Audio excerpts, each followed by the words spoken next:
Hello दोस्तों, कैसे हो आप सब। उम्मीद करता हूँ कि आप सभी बहुत अच्छे होंगे और आपकी तैयारी बहुत अच्छे से चल रही होगी। दोस्तों, स्वागत है आप सभी का आपके अपने यूट्यूब चैनल जॉब मंत्रा में।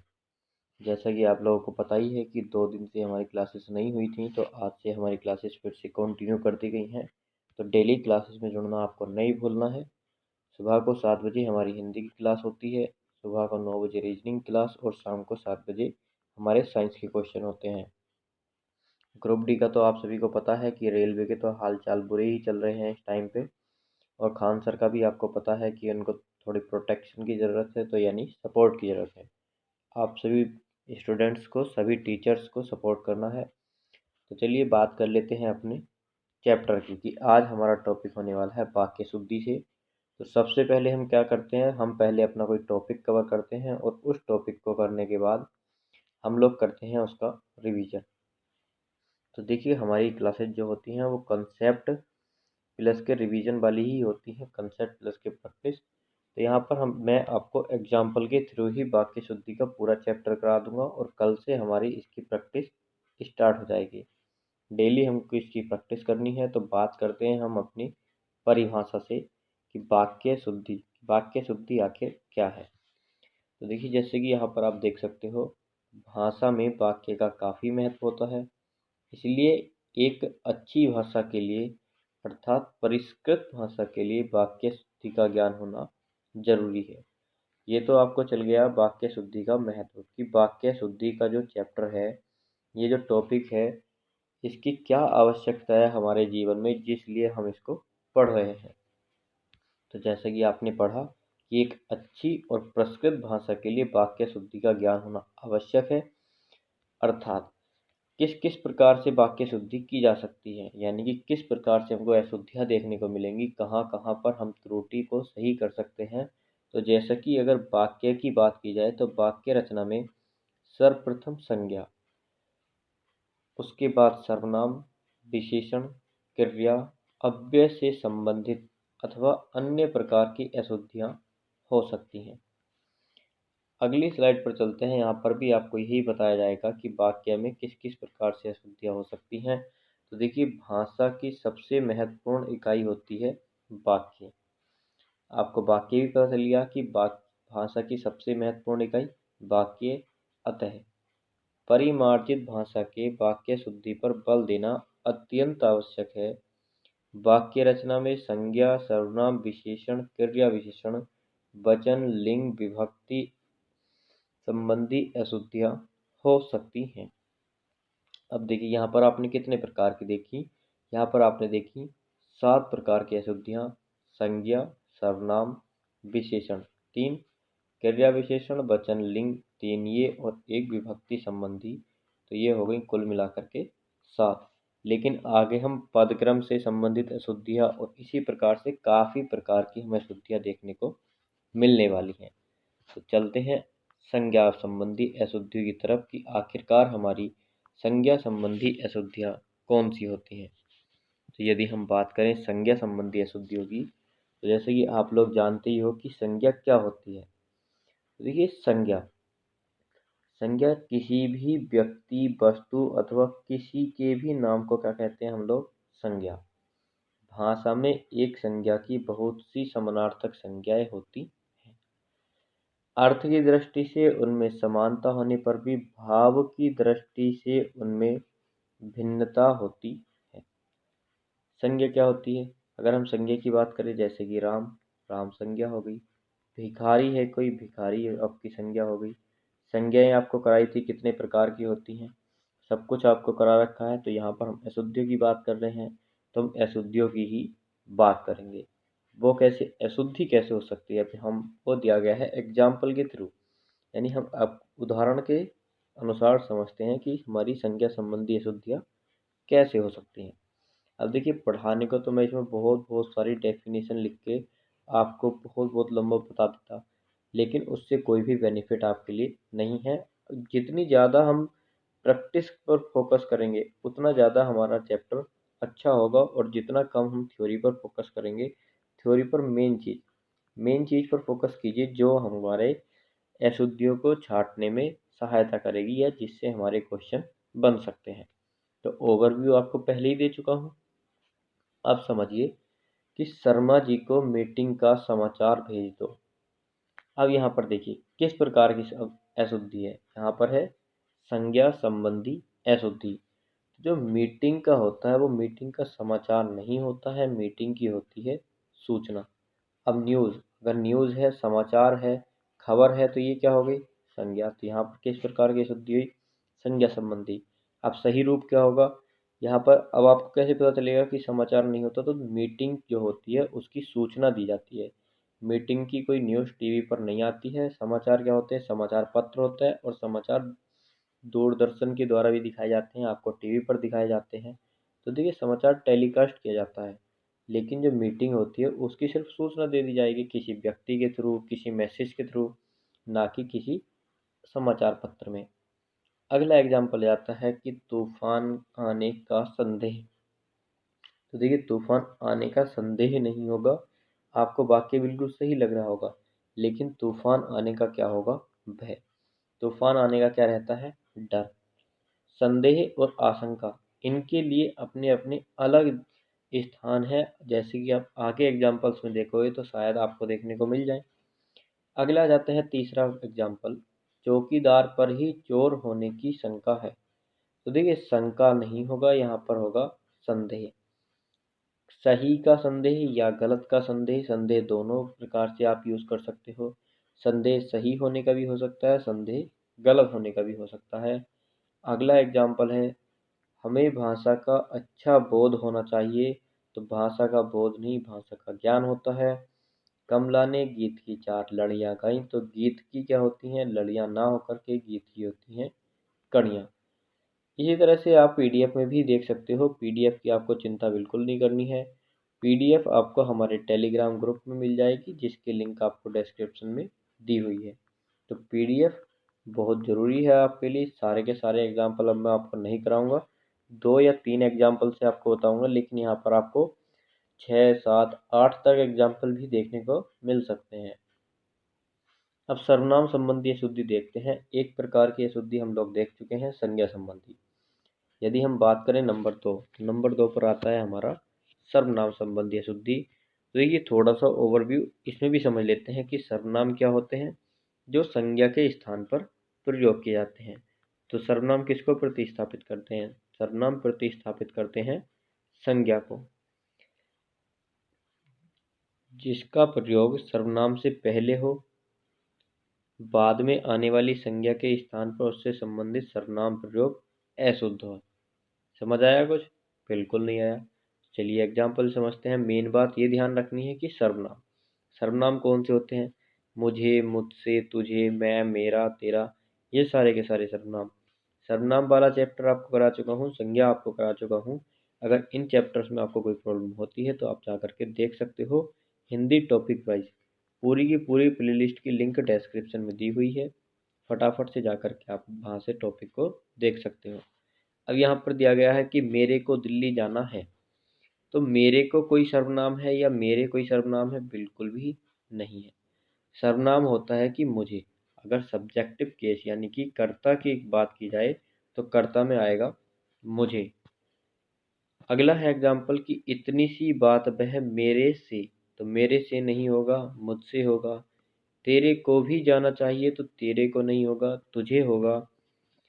अगला एग्जाम्पल है कि मैंने नहीं जाना, तो यानी कि मुझे नहीं जाना। राम है या श्याम है, वो मना कर रहा है कि मुझे नहीं जाना, तो वो क्या बोलेगा? मैंने नहीं जाना या मुझे नहीं जाना? तो वो बोलता है मुझे नहीं जाना। तो संज्ञा के स्थान पर प्रयोग हुए हैं, तो ये सब क्या कहलाते हैं? सर्वनाम। तो सर्वनाम संबंधी अशुद्धियां भी आपने पढ़ ली। तीसरा आ जाता है विशेषण संबंधी अशुद्धि। अब बात कर लेते हैं हम विशेषण या क्रिया विशेषण की। तो विशेषण शब्द जो होते हैं, विशेषण संज्ञा एवं सर्वनाम, संज्ञा और सर्वनाम की विशेषता बताने वाले शब्द विशेषण शब्द। और क्रिया विशेषण की बात की जाए तो क्रिया की विशेषता प्रकट करते हैं क्रिया विशेषण शब्द। बात कर लेते हैं अपनी अशुद्धि की, कि हमारी अशुद्धि किस प्रकार से होती है विशेषण संबंधी। तो साहित्य और जीवन का घोर संबंध। अब देखिए संबंध साहित्य और जीवन का, तो कैसा होता है? घनिष्ठ संबंध। हमेशा घनिष्ठ ही आएगा जब भी बात की जाएगी कि साहित्य और जीवन का घनिष्ठ संबंध है, ना कि घोर संबंध। और ये एग्जाम्पल आपको 80% एग्जाम में देखने को मिल जाएगा। अगला आ जाता है भ्रष्टाचार गहरी समस्या है। तो भ्रष्टाचार एक गहरी न होकर के गंभीर समस्या है। अधिकांश विद्यार्थी यहाँ उपस्थित हैं।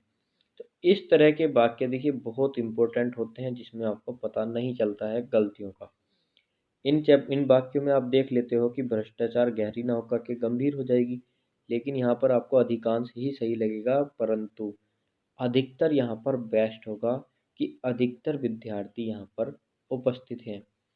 मुझे बड़ी भूख लगी है। तो आप कभी भी ऐसा नहीं बोलते हो कि बड़ी भूख है या छोटी, बहुत भूख लगी है। उसकी बहुत हानि हुई। तो उसकी हानि होती है बड़ी, ना कि बहुत। आपको ये एग्जाम्पल बिल्कुल सही लगेगा और आप 100% इसको एग्जाम में सही करके आओगे कि उसकी बहुत हानि हुई, जबकि ये हो जाएगा आपका गलत। हानि के लिए आता है शब्द बड़ी, भूख के लिए आता है शब्द बहुत। इस तरह से आपको ध्यान रखने हैं। जैसे कि अगला एग्जाम्पल, राजेश अग्रिम मंगलवार को आएगा। तो अग्रिम भी अगला होता है, लेकिन यहाँ पर अग्रिम का प्रयोग ना हो करके आगामी। अग्रिम होता है कि जैसे ये एक व्यक्ति है और ये एक व्यक्ति है, तो ये इससे हो गया अग्रिम। और आगामी यानी कि आने वाला। आने वाला कल आगामी यानी कि आने वाला मंगलवार। नेक्स्ट है कि यह मामला वास्तव में चिंतनीय है। तो चिंतनीय न होकर के चिंताजनक है। या जैसे कि मामला विवादास्पद होता है, तो विवादी ना होकर के विवादास्पद। उसी प्रकार से चिंतनीय न होकर के चिंताजनक। तो 3 प्रकार की हम लोगों ने यहाँ पर अशुद्धियाँ पढ़ी। नंबर 4 की बात यदि हम करें तो क्रिया संबंधी अशुद्धियाँ। विशेषण क्रिया विशेषण हमने समझ लिए थे। अगर हम क्रिया की बात करें तो क्रिया क्या होती है? तो देखिए क्रिया 2 प्रकार की होती है, एक होती है सहायक क्रिया और एक होती है आपकी मुख्य क्रिया। तो क्रिया का वाक्य में महत्वपूर्ण अंग माना जाता है, क्योंकि क्रिया होता है जो काम हम करते हैं वही हमारी क्रिया होती है। कई बार किसी संज्ञा के साथ ऐसी क्रिया का प्रयोग कर दिया जाता है जो वहाँ पर प्रयोग नहीं होना है। एग्जाम्पल से जैसे हम समझ लेते हैं, तो वही क्रिया संबंधी अशुद्धि हो गई। मंत्री जी ने भाषण बोला। तो भाषण बोला नहीं, भाषण दिया। साहब ने बोला है कि किसी को अंदर न आने दिया जाए। तो यहाँ पर बोला का प्रयोग न करके कहा। साहब ने कहा है कि किसी को अंदर न आने दिया जाए। अगला है कि अजय ने कहा तुम कहाँ जा रहे हो। तो अजय ने कहा नहीं, अजय ने पूछा कि तुम कहाँ जा रहे हो। नंबर 4 आ जाता है कि अब सब कुछ तुम्हारी तबीयत पर निर्भर करता है। तो निर्भर करता नहीं होगा, निर्भर है। तबीयत पर निर्भर है। वह भगवान में श्रद्धा करता है या श्रद्धा रखता है। तो यहाँ पर कर्ता के स्थान पर रखता सही हो जाएगा। आगे चलते हैं, बाकी एग्जाम्पल पीडीएफ के थ्रू आपको पढ़ लेने हैं। अगला आ जाता है हमारा क्रिया विशेषण संबंधी अशुद्धि। क्रिया विशेषण आपको बता दिया था कि क्रिया विशेषण क्या होते हैं। तो यहाँ पर अशुद्धि की बात की जाए कि यद्यपि वह बीमार था परंतु वह स्कूल गया। तो परंतु के स्थान पर क्या होगा? तथापि। इस कार्य को वह आसानी पूर्वक कर सकता है। तो इस कार्य को आसानी पूर्वक न करके इसको कर देंगे आसानी से। यह पुस्तक विद्वतापूर्ण लिखी गई है। तो विद्वतापूर्वक लिखी गई है। उन्हें सादर पूर्वक निमंत्रण भेजा। या तो सादर लगाइए या फिर लगाइए आदर पूर्वक। सादर के साथ पूर्वक का प्रयोग हमारा नहीं होगा। अगले और चलते हैं। अब आ जाती हैं हमारी पदक्रम संबंधी अशुद्धियाँ। पदक्रम संबंधी अशुद्धि क्या होती हैं? तो पदक्रम संबंधी अशुद्धि वे होती हैं जिनका पद यानी कि जिनके पदों का क्रम इधर उधर रख दिया जाता है, उनको बोल देते हैं हम पदक्रम संबंधी अशुद्धि। जैसे विद्यार्थियों ने मंत्री जी को एक फूलों की माला पहनाई। देखिए यहाँ पर एक फूलों की, तो एक या तो फूल होता है पहली बात, एक फूलों नहीं होता है, और माला में एक फूल नहीं होता है, तो फूलों की एक माला, यानी कि सबसे पहले आएगा फूलों, फिर आएगा की, उसके बाद यहाँ पर हमको रखना है एक, उसके बाद माला। तो ये वाला पद जो था यहाँ से निकाल करके स्टार्टिंग में ही डाल दिया और हमारा अर्थ हो गया गलत। यहाँ पर एक फूल की माला हो गई, जबकि फूलों की एक माला। उसी प्रकार से भीड़ में 4 कानपुर के व्यक्ति भी थे। तो 4 कानपुर नहीं है, कानपुर तो हमारा एक ही है, लेकिन कानपुर के 4 व्यक्ति अवश्य हो सकते हैं। तो क्या क्रम रहेगा? भीड़ में कानपुर के 4 व्यक्ति भी थे। कई बैंक के कर्मचारियों ने प्रदर्शन किया। तो कई बैंकों के कर्मचारियों ने नहीं किया होगा, बैंक के कई कर्मचारियों ने किया होगा। तो यहाँ पर भी आपके पद क्रम संबंधी अशुद्धि थी। अगली अशुद्धि हम पढ़ेंगे लिंग संबंधी अशुद्धि। लिंग संबंधी क्या अशुद्धि हो सकती है? देखिए, जैसे पुल्लिंग होता है, स्त्रीलिंग होता है। हमारे दो ही प्रकार के लिंग हिंदी में पढ़ते हैं हम लोग। तो हमारे जो पुल्लिंग होगा वहाँ पर स्त्रीलिंग कर दिया जाएगा और स्त्रीलिंग को पुल्लिंग कर दिया जाएगा। और किया कैसे जाएगा, समझिए एग्जाम्पल के अनुसार। सुगंधित पुष्प आनंद की वस्तु होती हैं। बात किसकी की गई है? सुगंधित पुष्प की। सुगंधित पुष्प आनंद की वस्तु होती है या आनंद की वस्तु होता है? पुष्प क्या होगा? पुष्प के लिए क्या लगाते हो? पुष्प होती है या पुष्प होता है? तो पुष्प पुल्लिंग में आएगा तो आपका होता है। बेटी को पराया धन होता है, तो बेटी तो यानी बेटी क्या है? स्त्रीलिंग में आएगा तो पराया धन होता है नहीं, होती है। वह संतोष का सांस लेकर रुका। तो संतोष की सांस, सांस के हिसाब से संतोष की सांस लेकर रुका। आगे जाता है कि यह तो एक नई प्रकार की वस्तु है। तो नई ना होकर के नए प्रकार की वस्तु। दरिद्रता जैसा दूसरा शत्रु नहीं है। तो दरिद्रता जैसा शत्रु कोई दूसरा भी नहीं है ही नहीं। आगे देख लेते हैं। आगे आती है हमारी वचन संबंधी अशुद्धि। शायद ये 7th नंबर की अशुद्धि है, आपने नोट किया होगा। नोट्स बनाने की कोई आवश्यकता नहीं है। नोट्स बनाने के स्थान पर आप पीडीएफ को ले लेना, और पीडीएफ आपको कहाँ मिलेगी? टेलीग्राम ग्रुप में। टेलीग्राम ग्रुप कैसे ज्वाइन करोगे? डिस्क्रिप्शन वाली लिंक से।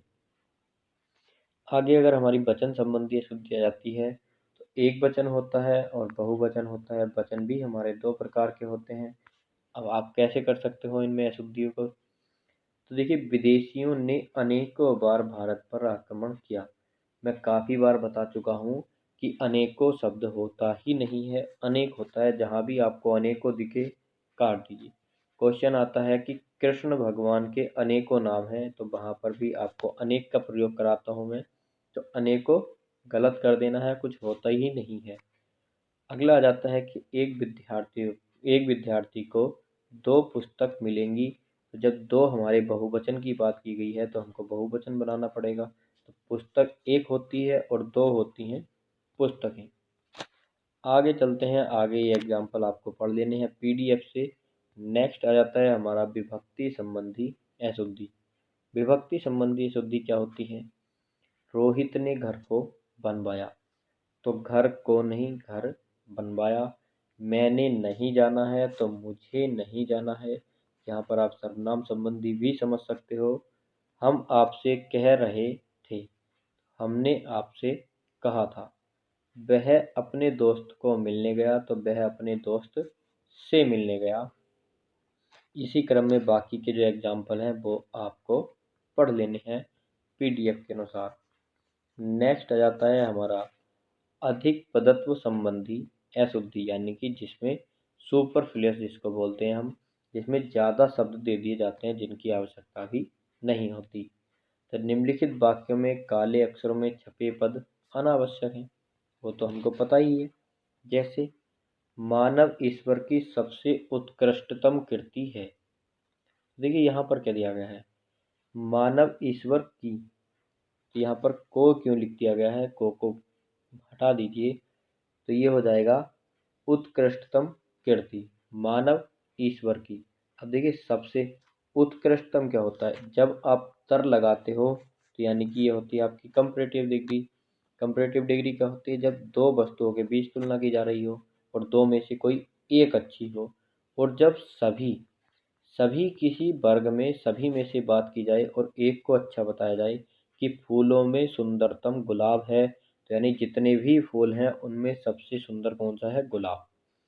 तो सबसे सुंदर जब हमने बात की कर ली, तो या तो कीजिए सबसे उत्कृष्ट कृति या फिर करिए उत्कृष्टतम। तम भी लगा दिया और सबसे, तो ये हो जाएगा गलत। वह मंगलवार के दिन आएगा, तो यहाँ पर देखिए क्या दिया गया है, वह मंगलवार को आएगा। दिन को हटा दीजिए, बार का अर्थ ही दिन होता है, तो मंगल का दिन यानी मंगलवार। अगला आ जाता है हमारा क्वेश्चन नंबर 3। सीता नित्य गीता को पढ़ती है, तो गीता को नहीं पढ़ेगी, सीता नित्य गीता पढ़ती है। किसी और दूसरे व्यक्ति को भेज दो, तो ये हो जाएगा किसी और व्यक्ति को भेज दो। माली जल से पौधों को सींच रहा है, तो माली पौधों को सींच रहा है। अगला आ जाएगा, उसके गुप्त रहस्य प्रकट हो गए, तो रहस्य गुप्त ही होते हैं, बताने की कोई आवश्यकता नहीं। इसी क्रम में यदि हम आगे देखें तो आगे जाता है हमारा द्विरुक्ति संबंधी अशुद्धियाँ। ये क्या होती हैं, तो ये देख लीजिए कि मैंने बहुत कोशिश की लेकिन फिर भी समय पर न पहुंच सका। तो देखिए कोशिश की, या तो आएगा लेकिन, या आएगा आपका फिर भी। मैंने बहुत कोशिश की लेकिन समय पर न पहुंच सका, या आ जाएगा मैंने बहुत कोशिश की फिर भी समय पर न पहुंच सका। तो देखिए ये भी कुछ कुछ उसी प्रकार का है आपका, लेकिन वहाँ पर ज़्यादा शब्द दिया गया था, यहाँ पर दोहरा करके बात वही है, दोनों की सेम सेम, नाम में परिवर्तन कर दिया गया है। आगे आ जाता है कि वे परस्पर एक दूसरे से उलझ पड़े, तो जो परस्पर का अर्थ है वही एक दूसरे से अर्थ है। आगे कुछ और एग्जाम्पल दिए गए हैं। नेक्स्ट आ जाता है आपका ज्ञान शब्द ज्ञान संबंधी अशुद्धि। ये क्या होती है, चिड़िया गा रही है, तो चिड़िया गाती नहीं, चहकती है। बाण बड़ा उपयोगी शस्त्र है, तो बाण होता है अस्त्र। तो इसके लिए आपको नॉलेज की ज़रूरत है, इसीलिए बोला गया है ज्ञान संबंधी। चिड़िया गाती नहीं है, चहचहाती है। बाण शस्त्र ना होता है, होते हुए अस्त्र होता है। लाठी बड़ी उपयोगी अस्त्र है, तो अस्त्र नहीं होती है, शस्त्र है। अब देखिए अस्त्र शस्त्र में अंतर कैसे करेंगे, तो स से शस्त्र, स से साथ। जो हमारे साथ रहे वो हमारा शस्त्र, और जो हम, जैसे बंदूक की गोली होती है, तो जो हम फेंक कर मारे या जो हमारा साथ छोड़ दे वो होती है अस्त्र। आगे आप लोग इन सभी को देख सकते हो। तो ये आज हमने काफ़ी प्रकार की अशुद्धियाँ अपनी पढ़ ली हैं। तो एक बार इसको स्टार्टिंग से देख लेते हैं कि हमने कौन कौन सी अशुद्धि पढ़ी। तो संज्ञा संबंधी अशुद्धि, उसके बाद आई हमारी सर्वनाम संबंधी अशुद्धि, उसके बाद आ जाती है हमारी विशेषण संबंधी अशुद्धि। विशेषण के बाद पढ़ी हमने क्रिया संबंधी अशुद्धि। क्रिया संबंधी अशुद्धि के बाद क्रिया विशेषण संबंधी अशुद्धि। उसके बाद आ गई हमारी पदक्रम संबंधी अशुद्धि। नेक्स्ट आ जाता है हमारा लिंग संबंधी अशुद्धि। नंबर 8 पर आ गई हमारी वचन संबंधी अशुद्धि। वचन के बाद क्या पढ़ा था हमने, वचन के बाद आ जाती है हमारी नंबर 9 पर विभक्ति संबंधी अशुद्धि। नंबर 10 पर हम देखते हैं अधिक पदत्व संबंधी अशुद्धि। नंबर 11 की यदि बात की जाए तो द्विरुक्ति संबंधी अशुद्धि, और नंबर 12 की यदि हम बात करते हैं तो शब्द ज्ञान संबंधी अशुद्धि। तो कितने प्रकार की अशुद्धियाँ यहाँ पर दोस्तों हमने पढ़ी हैं, तो यहाँ पर हमने पढ़ी हैं 11 प्रकार की अशुद्धि। तो हमारे वाक्य में कितने प्रकार से अशुद्धियाँ हमको देखने को मिल सकती हैं, तो 11 प्रकार से हमको अशुद्धियाँ यहाँ पर देखने को मिल सकती हैं। कल हम इसकी प्रैक्टिस करेंगे, और जितनी ज़्यादा प्रैक्टिस को आप लोग बोलोगे उतनी ज़्यादा प्रैक्टिस आप लोगों को करा दी जाएगी। तो सबसे पहले आपको क्या करना होगा, सबसे पहले वीडियो को लाइक करना होगा। जितनी ज़्यादा लाइक्स होंगी उतना ज़्यादा मोटिवेशन मिलेगा। वीडियो को शेयर करना होगा, जितना ज़्यादा आप लोग शेयर करोगे उतने ज़्यादा स्टूडेंट्स के पास ये वीडियो पहुँचेगी और उतने ज़्यादा स्टूडेंट्स को हेल्प मिलेगी समझने में। और अगले जो हमारी क्लासेज होंगी उसके लिए आपको चैनल को सब्सक्राइब करने के साथ साथ बेल आइकन को प्रेस करना होगा, जिससे आपके पास नोटिफिकेशन पहुंच जाएगा और आप अगली क्लास को अटेंड कर सकते हो। तो फटाफट से जा कर के वीडियो को लाइक करना है, दोस्तों के साथ शेयर करना है और हमारे चैनल को भी सब्सक्राइब कर लेना है। चलिए दोस्तों, आज के लिए यहीं तक रखते हैं आपकी क्लास। जय हिंद, जय भारत।